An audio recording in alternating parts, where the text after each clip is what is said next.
Hello everyone, I am Dr. Vishwanath Lele, serving President of Rotary Club of Pune Kothur, and I am also HR professional. Today I am so happy and thrilled to launch first episode of Rotary Club of Pune Kothur's YouTube channel. Rotary Club of Pune Kothur is 34 years old club and known for its governance systems and service projects.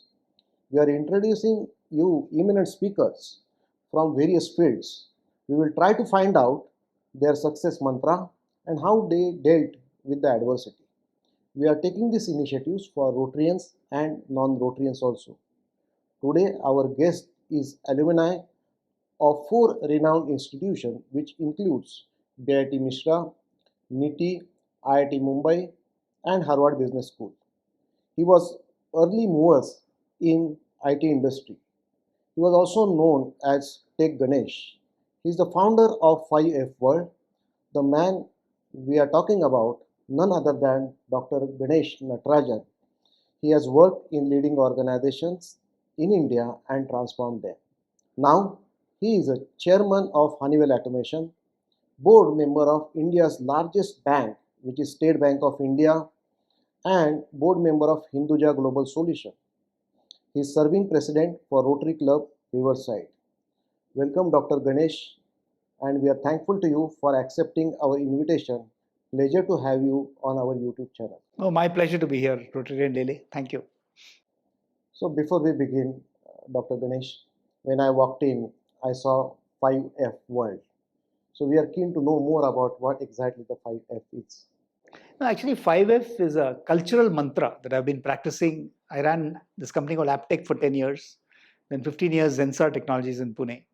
And throughout, the mantra we adopted was that everybody in the organization should think fast, be very flexible in their approach, at the same time have a lot of focus, and the environment in the organization should be full of friendliness and fun. So this whole element of fast, focused, flexible, friendly and fun has kind of been my trademark, if you will. And so when I left Zensar and started this entity, everybody said have 5F somewhere in it, then we'll know it's yours. So that's why we called it the world of 5Fs, which is 5F World. Oh, thank you. Thank you. As I'm talking with you, I'm just going 19 years flashback. 2004, if you recollect, I met you in Zensar. And why I met you? Because you delivered a fabulous talk in NHRD, and then I took your appointment. And then you gave us the book.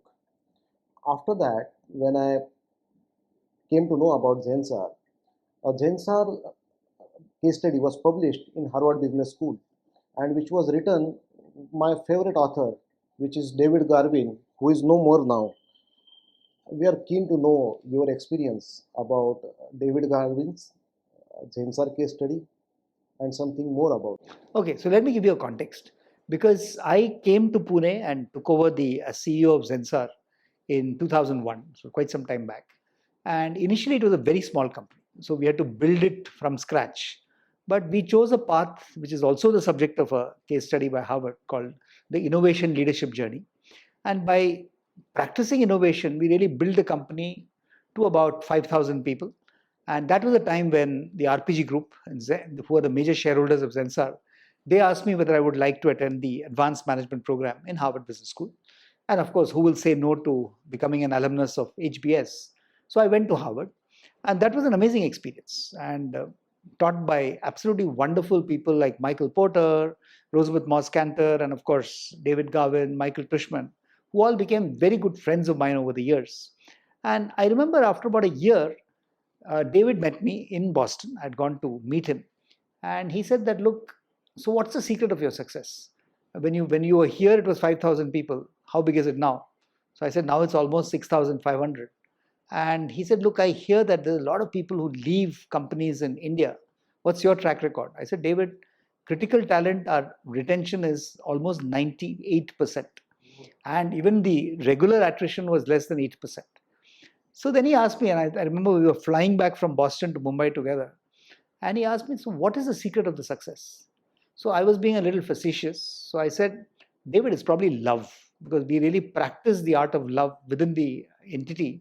And that's what makes it so important for people to stay on, build value. So he was very interested, and he said, look, I'm going to send a team to find out whether what you're saying is true or not. So sure enough, after 2 weeks, a whole team landed up from the HBS Research Center in Mumbai and HBS, and of course David himself. And they went around meeting people. And later on, David wrote this absolutely wonderful case. And this case is all about the method of motivating people. We call it vision communities, which was actually getting even the youngest person to contribute to the vision of the company. And that's how we became very close to David. And after that, every time he taught the case, he was teaching the case to second year elective students. He used to always call me to actually co-teach the case when he taught that case study in class. And we used to have great fun. I still remember in the first class, he first asked me to sit at the back so that nobody would know I was there. And then he started the class in his usual very flamboyant style. And he asked, how many ways are there to build successful organizations? Now, this is a second year MBA, ready to graduate, very, very focused. And people said market share, opportunity share, etc., etc. And then David, of course, like a drama artist, he said, how about love? So people were like looking at him saying, what's wrong with you, professor? Are you not well today? Or something like that. He said, no, I was on a flight from Boston to Mumbai. And I met this CEO and who said that, look, he's built a very successful organization by using love as a method. So one Indian girl I remember in the front row, she put up her hand and asked him, Professor, was he Indian? So he said, yes, he's Indian. He said, no, that's the problem. You meet all these Indian CEOs, they don't know how to run companies and they give you fancy stuff like love. Okay. So then he said, oh, by the way, I forgot that CEO is right here in the class. And he called me to the front. And believe me, this used to happen every class we taught. But in the next 45 minutes between him and me, we would be able to convince these hard-nosed MBA graduates that using terminologies like love, practicing them can be as successful as everything else. So I think David became a great friend of mine. And as you know, he died very early. And I still remember when he died, my wife and I actually flew to Boston the same day and met his wife, Lynn, and spent a couple of days with her. So he was like family. And there are some people who are not just academics, not professors, but really become part of your family. So that's how it was. Oh, wow, fantastic. I would like to extend my question now. How you deployed core values in Zensar, to be specific, and did you took any tough decision when there was a non-adherence of any core values? No, absolutely. And that's a great question because, we keep talking about, like my favorite philosopher, a gentleman called Joel Barker. He actually has a video about values where he says that, look, imagine that your corporate life is like walking in a forest and really having to reach maybe the other end of the forest. And you need a vision and you need a direction, objective, strategies. But as you walk down the forest, let's say you encounter a very, very torrid stream, where the water is just flowing and you got to cross. And imagine a rope will come across from the other side of the river. You just hold on to it and cross. You'll be safe and you'll cross. That's values. So values is what you really, really believe in as a cultural tenet of the organization, which you will practice irrespective of the provocation. So for instance, we had values like customer sovereignty, passion for excellence, people first, and all this we practiced. We were also very clear that there should be no fear, no partiality in the organization. And to answer your question, I remember there was one gentleman, and I was talking about this in Singapore just last week. One gentleman who was kind of very, very competent, but somewhat rude, somewhat aggressive towards women. And we just asked him to leave because we said, look, you're actually conflicting with the values of the company, which is equality for all. And that sent a very strong message through the organization. In fact, I was talking to a young woman who was there in those days.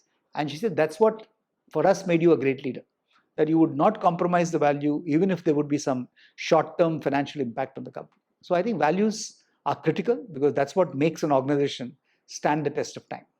Yeah, absolutely. That's a powerful insights you gave. Now we talked about Dr. Ganesh about success, but there is also the other side of the coin, which is the failure. Would you like to share any experience where you experienced the failure and what was your key learning from the key failure? Well, that's a good point because a lot of the growth of Zensar in the later years came because of very strategic acquisitions. And I remember one of the first companies we bought was a company in New York in the US. And it was a $25 million company and we were getting it for a decent price. And I remember me and my management team, we actually went and spent the whole 3 days in New York. And it was just fantastic. Those 5 Americans who were running the company were really, really looked very bonded together, were completely collaborative. 2 months after we bought the company, 4 of them quit. So they had already planned to leave, and they were doing this big act for us. So that was a big failure because the $25 million value evaporated to about 8-9 million literally within 6 months. So it's all about what you see is not what you get. You have to dig very, very deep and find out the core of any enterprise. So I think M&A is a tough game. I mean, many Indian companies have tried mergers and acquisitions, and I would say not more than 70% have been successful.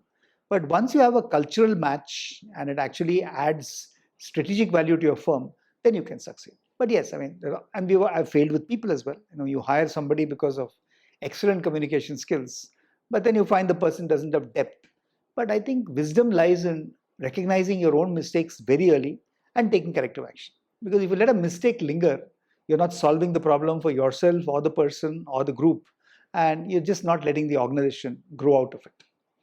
Oh, thank you. And you work with various founders, and they are the leaders, variety of the founders. So, what's your key learning from the founders, and what will be your advice to the founders so that the upcoming founders will also get some insights? That's a good point, actually, because I worked with three founders in my lifetime. One was Rajendra Pawar, who was the founder of NIIT, who was my guru because he was very, very capable, very eloquent. Even today, one of my very good friends. Then, when I became CEO of Aptech in 1991, the founder was Mr. Atul Ishar, who is today a very successful businessman in Bombay.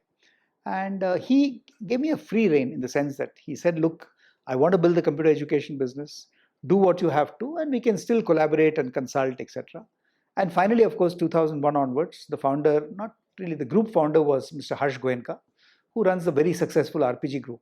And all founders, I find that, especially when they're seasoned founders and they have a strong CEO with them, they leave you alone. Like even with Harsh, I mean, the whole thematic was I used to meet him maybe once in 6 weeks or 8 weeks, but he very rarely came into any transactions. But he was still, very watchful on profitability and everything else. So I think it was great. In fact, the award that I got in my life, which I'm happiest about, is this little one on the table, which is actually the Manager Entrepreneur Award given by Ernst & Young. Now, the large entrepreneur award is for founders, but the manager entrepreneur is for people like me, who take up a company, run it as though it's their own. I'm trying to run the Rotary Club of Riverside like that nowadays, because you really have a passion of let's be the best we can be. And if a good founder sees that spirit in a manager, you become a manager entrepreneur. So I think I'm very grateful to Raji, Atul, and Harsh for letting me have my way and not really trying to do micromanagement. Oh, that's important what you use, micromanagement. Okay. Very few founders stay away from the micromanagement. Um, Coming back to your NASCOM days, because you successfully positioned the NASCOM, and if it comes to software industry, you know the in and outs. Now the trend is that youngsters are getting into the IT industry. So either be a computer, IT, or BTech or MTech. What will be your advice to them so that they will be more employable? And what are the pitfalls you would like to caution them so that they will be mindful about it? See, I think the first thing that people have to realize is, I mean, the good old days, you went to do engineering, maybe you did masters or an MBA, and you were set for life. But I think we've all learned. I mean, if you look at my own career, I mean, the four alumni credentials that you mentioned were not one after the other. I mean, I obviously did my engineering in BIT Mesra first, then went to NITI to do industrial engineering.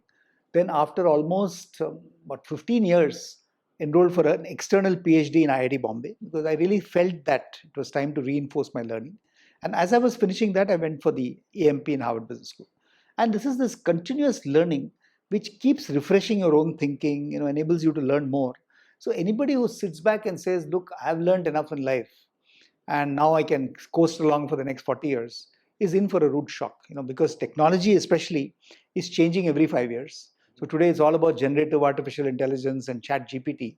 So somebody who's just learned to be a good programmer is already obsolete, because programming will be done by technology. So you have to be much more inspirational in terms of your ability to be an architect rather than a developer. It's like the construction industry. The most important person is the architect, not the mason or the bricklayer or the plumber, and you have to grow out of that. So I think keep learning, ensure that you are abreast of what is happening both in the field of technology and management, and then you never get obsolete. Oh, thank you. Now we'll move from the IT to the management. Whenever you evaluate the MBA candidate, what are the qualities and the traits you evaluate? Because we would like to know from you. That's a good question because unfortunately today a lot of MBAs think that they will finish their MBA class and straight get into general management and strategy. And I was joking with the professor in IIM Ahmedabad literally 2 days ago, and she also agreed, saying that, look, they come out with their head in the clouds, and they don't know there's a reality. And I keep telling my example. I finished industrial engineering, and that was, like what we call the engineering MBA. Where you learn probability and statistics and stochastic models and what have you. And I took up my first job in 1981 in Crompton Greaves in Nasik. And I remember meeting my works manager. And he said, what do you want to do in this organization? So I told him, look, I want to look at the whole materials flow and optimize supply chains, etc. Nitty, everybody talks supply chain. So I said that, okay. So he told me one thing. He said, look, boss, you're here to work, okay? 9 a.m. till 7 p.m., you manage my stores, not materials. You manage my production, not production planning. And you manage a bunch of 400 unionized workmen. Some of you would have heard of Datta Samant. So Datta Samant unions were very militant in those days. And I said, but that's not what I became an industrial engineer for. He says, don't worry. After 7:30 at night, do all the industrial engineering you want. And I can meet you once in a month and you can give me suggestions. But you earn your bread by doing this. Why I'm saying this is, when I went to Harvard, for instance, they all said, look, each one of you should come 1 week in advance. We're doing a accounting boot camp. Now, I was a CEO. I think out of a batch of 130 people, almost 50% were CEOs or 50% were going to become CEOs, like Nestle and so many other large companies. And I remember we asked Shrikant Datar, who is today the Dean of Harvard Business School, and Shrikant taught that course. So we said, why do we need to know accounting? He says, I will prove to you in every class that you don't know accounting the way you should know it. And believe me, it was the most successful boot camp I've ever accepted. And then we started the course. So that's what Shrikant was saying, that today's MBAs, really think that they will go into a very lofted environment. But if you don't know basic balance sheet and profit and loss account, and you can't make a trial balance, there's something wrong with you. You can never be a CEO. So I think that is again my advice to MBAs. Keep your head on, keep your feet on the ground, because you have to understand the basics of functional management, whether it's manufacturing or production or sales or marketing or finance. Then you can really rise up to become a great CEO. So I think that's something that I don't see often, and I hope that future MBAs will make that happen. Oh, lovely response, lovely response. Now, coming to the management again, that time management is a hot topic. Every decade, there are thousands of articles written on the time management. We would like to know from you, because you are managing time effectively, hence you are able to do so many things. So something more about time management for the organization, for the leaders, for the individuals. No, I think that's important. Because everywhere you meet people who say, oh my God, I just don't have time. I'm like working 9 in the morning till 9 at night. I don't know where the time flies. My first lessons in time management were from my managing director of Crompton Greaves, the company I joined first, Mr. K.K. Noria. K.K. Noria's son, Nitin Noria, was the Dean of Harvard. So very, very good family friends. And Mr. Noria always used to give 14-minute meetings. Yes. So he was saying that, look, there is no issue that anybody wants to discuss with me which cannot be articulated in more than 7 minutes. Give it another 7 minutes for discussion, no tea and coffee, and get out of the room. So I remember at the 13th minute, Mr. Noria would actually stand up from his chair. So you got the message clearly, I've got 1 more minute. And I found it initially very surprising.